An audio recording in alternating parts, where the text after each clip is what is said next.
Democrat on Intelligence panel disputes importance of Steele dossier. The top Democrat on the House Intelligence Committee said Sunday that the memo his party released this weekend regarding alleged abuses in the federal government's Russia investigation proves the so-called Steele dossier was only part of the evidence used to get a critical, court-approved surveillance warrant, disputing Republicans' argument about the importance of the document.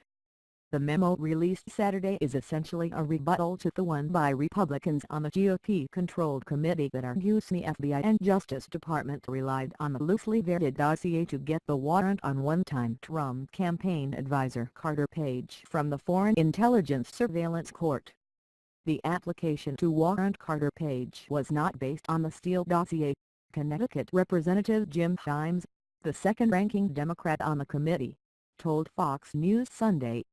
The dossier was just a small part of the application. The memo was compiled by former British spy Christopher Steele and was financed in part by the Democratic National Committee and the 2016 presidential campaign of Democratic nominee Hillary Clinton, who was competing against Donald Trump for the White House. President Trump, who authorized the release of both parties' memos, blasted the one by Democrats within minutes of the Intelligence Committee releasing it. The Democrat memo response on government surveillance abuses is a total political and legal bust, Trump tweeted. Just confirms all of the terrible things that were done. So illegal. And he argued that the Democrats' memo didn't challenge a key point in the Republican memo that the Obama administration's FBI didn't disclose to the FISA court who paid for the dossier. Dem memo, FBI did not disclose who the clients were, the Clinton campaign and the DNC. Wow! Trump also tweeted. California GOP Representative Devin Nunes, chairman of the House Intelligence Committee, told Fox News Fox and Friends on Sunday that people should be scared by a political party that says, "Don't worry American public, it's okay. We do this all the time. We're going to go dig up dirt on our opponent. Get it from Russians. Get it from the Brits, and we're going to take it to the FBI and open up an investigation into another campaign." That's what the Democratic memo says.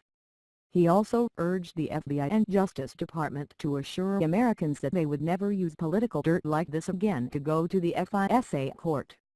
Himes on Sunday also disputed an argument in the GOP memo, released earlier this month, about then FBI Deputy Director Andrew McCabe telling the committee that his agency wouldn't have applied for the warrant without the dossier. He did not say that the FISA warrant would not have been requested but for the Steele information, said Himes, who argued that he witnessed the closed-door testimony while Nunes did not. When pressed by Fox host Chris Wallace about why that point wasn't in the Democrats' memo, Himes said McCabe's testimony was classified, but acknowledged that the ex-FBI official said the dossier was indeed important.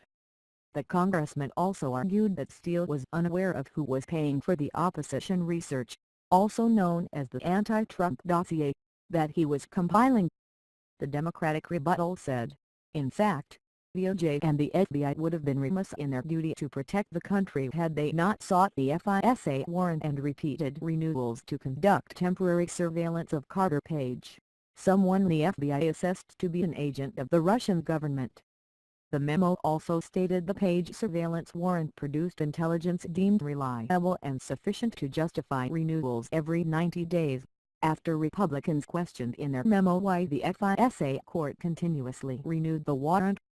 Himes on Sunday also wouldn't comment on whether the investigations, including the Justice Department one now being led by Special Counsel Robert Mueller, would find evidence that the Trump campaign colluded with Russia during the 2016 presidential race. "I'm not jumping to conclusions as to what the investigations that are not finished yet are going to show," he said. "But when you have 20 indictments, most of which are, Russian-related, let's just say without trying to prejudice where this investigation is going to go, it's like you can't say that there's absolutely no there there."